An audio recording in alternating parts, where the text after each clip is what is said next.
نحمده ونصلي علی رسولہ الکریم اما بعد۔ آج کی تلاوت میں 23واں پارہ ومالیہ، اس کا 3 پاؤ پارہ، اور 24واں پارہ فمن اظلم، اس کا آدھا پارہ، جس میں سورہ صافات کی 180 پر 2 آیتیں، سورہ صاد کی 80 پر 8 آیتیں، سورہ زمر کی 70 پر 5 آیتیں، اور سورہ مومن کی 50 آیتیں، مکمل 390 پر 5 آیتوں کی تلاوت ہوئی۔ اللہ رب العزت سے دعا ہے کہ آج کی تلاوت کو اور اس کے سننے کو قبول فرمائے اور ہمارے گناہوں کو معاف فرمائے۔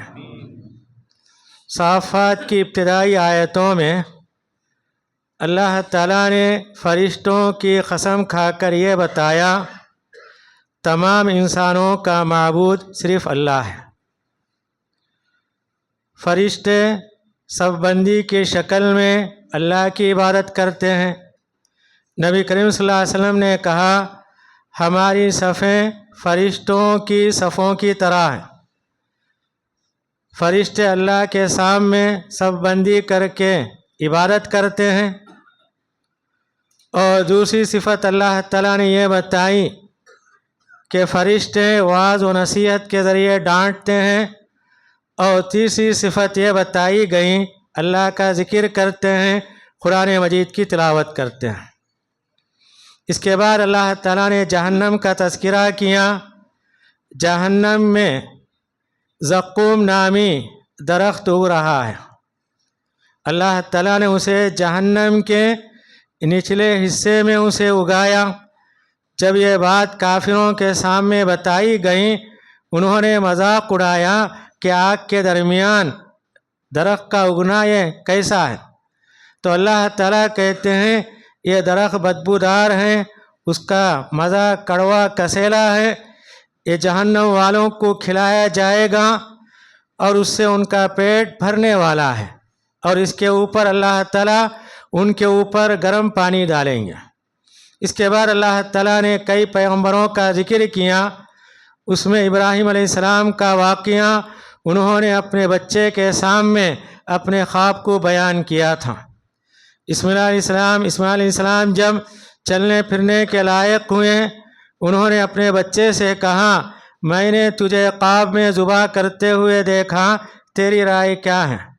قربان جائیے۔ اس بچے نے کہا، آپ کو جس بات کا حکم دیا گیا اسے کر گزریے۔ تو اللہ تعالیٰ کہتے ہیں باپ اور بیٹے مینا کے میدان میں قربانی کے لیے تیار ہو گئے۔ اللہ تعالیٰ کو یہ منظر پسند آیا۔ اسماعیل علیہ السلام کی جگہ اللہ تعالیٰ نے جنت سے بکرا نازل کیا، اور اللہ تعالیٰ کہتے ہیں اس واقعے کے اندر بڑی آزمائش تھی، ابراہیم علیہ السلام کامیاب ہو گئے۔ اس کی سنت کے طور پر قیامت تک قربانی کی شکل میں ہمارے سامنے اللہ تعالیٰ نے یہ نمونہ رکھا۔ اس کے بعد اللہ تعالیٰ نے یونس علیہ السلام کا ذکر کیا۔ وہ مچھلی کے پیٹ میں گئے، وہ ہمیشہ اللہ کا ذکر و اذکار کیا کرتے تھے، لا الہ الا انت سبحانک انی کنت من الظالمین۔ اللہ تعالیٰ کہتے ہیں اگر وہ اس ذکر کو نہیں کرتے قیامت تک مچھلی کے پیٹ میں ہوتے۔ پھر اللہ تعالیٰ ان پر احسان جتاتے ہوئے کہتے ہیں مچھلی نے انہیں ایک میدان میں ریتلی زمین پر انہیں اگل دیں، اور اللہ تعالیٰ نے وہاں ان کے لیے سائے کے طور پر کدو کا بیل، ان کے لیے آرام اور ان کے لیے صحت مندی کے طور پر اللہ تعالیٰ نے اسے انتظام کیا۔ اس کے بعد والی سورہ صاد ہے۔ اس کے اندر اللہ تعالیٰ نے داؤد علیہ السلام کا ذکر کیا۔ وہ اپنے محراب میں تھے، عبادت کی جگہ میں، 2 آدمی دیوار پھاند کے اس کے پاس یعنی داؤد علیہ السلام کے پاس آتے ہیں۔ وہ گھبرا جاتے ہیں، دونوں کہنے لگتے ہیں ڈرنے کی بات نہیں ہے، ہمارا فیصلہ ہے، اس کے بارے میں فیصلہ کیجیے۔ ایک آدمی کہتا ہے میرے پاس 90 پر 9 دمبی یعنی بکرے ہیں، اور ایک کے پاس 1 بکری ہے۔ 99 بکری والا یہ کہتا ہے وہ بکری میرے پاس حوالے کر دے تاکہ گنتی 100 ہو جائے۔ تو اللہ تعالیٰ کہتے ہیں یہ فیصلہ داؤد علیہ السلام کے پاس آیا، ان سے ایک لغزش ہوئی تھی، قرآن کے اندر حدیث کے اندر اس کی تفصیل نہیں ہے۔ اللہ تعالیٰ کہتے ہیں یہ فیصلہ سننے کے بعد وہ اللہ کی طرف رجوع ہے تو وہ استغفار کرنے لگے۔ اس کے بعد اللہ تعالیٰ نے سلیمان علیہ السلام کے 2 واقعات بیان کیے۔ ایک واقعہ، ان کے پاس عمدہ گھوڑے آئے، اسے دیکھتے دیکھتے عصر کا وقت فوت ہو گیا، ان کو افسوس ہوا، پھر انہوں نے گھوڑوں کو واپس لانے کا حکم دیا، ان کے سینوں پر پنڈلیوں پر ہاتھ پھیرا تو وہ کہنے لگے یہ گھوڑے جہاد کے لیے ہیں، اس لیے میں ان کی یاد میں نماز مجھ سے فوت ہو گئی۔ تو اللہ تعالیٰ نے اس کے بعد اور ایک واقعہ یہ بیان کیا کہ انہوں نے ایک بار محفل میں قسم کھائی تھی، میرے 70 یا 90 بیویاں ہیں، آج رات ان سے ملاقات کروں گا، ان سے تمام کے تمام اللہ کے راستے میں جہاد کرنے والے شہ سوار پیدا ہوں گے۔ انہوں نے انشاءاللہ نہیں کہا، نتیجے میں ایک بیوی حاملہ ہوتی ہیں، جب وہ ان کے یہاں بچہ پیدا ہوتا ہے آدھا دھڑکا پیدا ہوتا ہے۔ تو اللہ تعالیٰ نے اس واقعے کا ذکر کیا۔ اس کے بعد اللہ تعالیٰ نے ایوب علیہ السلام کا ذکر کیا۔ اللہ تعالیٰ کہتے ہیں ان کو بیماری کے اندر مبتلا کیا، وہ صبر کرتے رہیں۔ بیماری کے زمانے میں انہوں نے اپنی بیوی کو 100 کوڑے مارنے کا انہوں نے ارادہ کر لیا۔ جب صحت مند ہو گئے تو اللہ تعالیٰ نے ان کی قسم پوری کرنے کے لیے ان سے کہا کہ جھاڑو جس کے اندر 100 تنکے ہوں، آہستہ اپنی بیوی کو مار دو، تمہاری قسم پوری ہو جائے گی۔ اس کے بعد والی سورہ زمر ہے۔ زمر کے معنی جماعت کی شکل میں لوگوں کو لے جانا۔ سورت کے آخر میں اللہ تعالیٰ نے جنت والوں کا جہنم والوں کا ذکر کیا۔ جہنم کی طرف فرشتے جماعت کی شکل لے جائیں گے اور جنت والوں کو جنت کی طرف فرشتے جماعت کی شکل میں لے جائیں گے۔ اس صورت کے اندر کئی مضامین بنائے گئے۔ اس کے اندر ایک مضمون یہ ہے کہ ہر انسان کو 2 موت آتی ہیں، ایک موت عارضی، ایک موت ہمیشہ کی۔ عارضی موت وہ ہے جو رات میں آدمی سوتا ہے، اللہ تعالیٰ انہیں موت کے آغوش میں لے جاتے ہیں، صبح ہونے کے بعد اللہ تعالیٰ اسے زندگی دیتے ہیں۔ سونے کی دعا ہم پڑھتے ہیں، اللہم بسمک اموت و احیا، اے اللہ میں تیرے نام سے مرتا ہوں، تیرے نام سے جیتا ہوں۔ یہ عارضی موت ہے، وقتی موت ہے۔ اللہ تعالیٰ کہتے ہیں عارضی موت کے بعد زندگی آتی ہے، مگر جو موت ہمیشہ کی موت ہے وہ آنے کے بعد کسی کو زندگی دنیا میں نہیں آتی۔ اس کے بعد اللہ تعالیٰ نے یہ بتایا شرک بڑا گناہ ہے، اگر پیغمبر بھی گناہ کرتے ہیں شرک کا، اللہ تعالیٰ ان کو معاف نہیں کرتا۔ اللہ تعالیٰ اپنے پیغمبر سے خطاب کرتے ہوئے کہتے ہیں اگر آپ بھی شرک کریں ہم آپ کے سارے اعمال کو برباد کر دیں گے۔ اس کے بعد اللہ تعالیٰ نے سور کا ذکر کیا کہ قیامت کے قریب پہلا سور پھونکا جائے گا، سارے لوگ بے ہوش ہو جائیں گے۔ دوسرا سور اللہ تعالیٰ کے حکم سے پھونکا جائے گا، سارے لوگ کھڑے ہو جائیں گے اللہ کے دربار میں۔ اس کے بعد والی سورت سورہ مومن ہے۔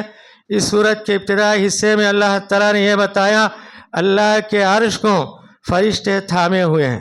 صحیح حدیث کے اندر ہے اللہ کے عرش کو اٹھانے والے 4 فرشتے ہیں، اس کے علاوہ اور فرشتے ہیں جو اللہ کی تسبیح تعریف بیان کرتے ہیں، اور فرشتے مومنوں کے لیے مغفرت کی دعا کرتے ہیں۔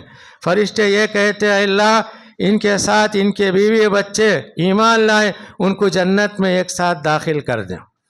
اس کے بعد اللہ تعالیٰ نے فرعون کے ایک آدمی کا ذکر کیا جو موسیٰ علیہ السلام پر ایمان لایا ہوا تھا مگر اپنے ایمان کو چھپائے ہوئے تھا۔ جب فرعون نے موسیٰ علیہ السلام کے قتل کا ارادہ کیا، وہی مومن بندہ فرعون کے دربار میں کھڑے ہو کر ہمت کے ساتھ موسیٰ علیہ السلام کی حمایت کرتا ہے۔ وہ کہتا ہے کیا تم اس آدمی کو قتل کرنا چاہتے ہو جو یہ کہتا ہے کہ میرا رب اللہ ہے؟ پھر وہ آدمی کہتا ہے آج تمہارے لیے حکومت ہے، اگر اللہ کا عذاب آ جائے تم کو اللہ کے عذاب سے کون بچائے گا؟ اس نے یہ بھی کہا کہ تم سے پہلے نوح علیہ السلام کی قوم عاد، قوم سمود آئی، انہوں نے نافرمانی کی، اللہ تعالیٰ نے انہیں اپنے عذاب کے اندر جگڑ لیا۔ اس کے بعد وہ آدمی یہ کہتا ہے میں تم کو جنت کی طرف بلاتا ہوں، تم مجھے نار کی طرف، جہنم کی طرف بلاتے ہوں۔ وہ آدمی یہ کہتا ہے جس کی طرف تم دعوت دیتے ہو دنیا اور آخرت میں اس کا کوئی حصہ نہیں، پھر وہ کہتا ہے ایمان لاؤ، اللہ تعالیٰ تم کو جنت میں داخل کرے گا اور تمہیں روزی دے گا۔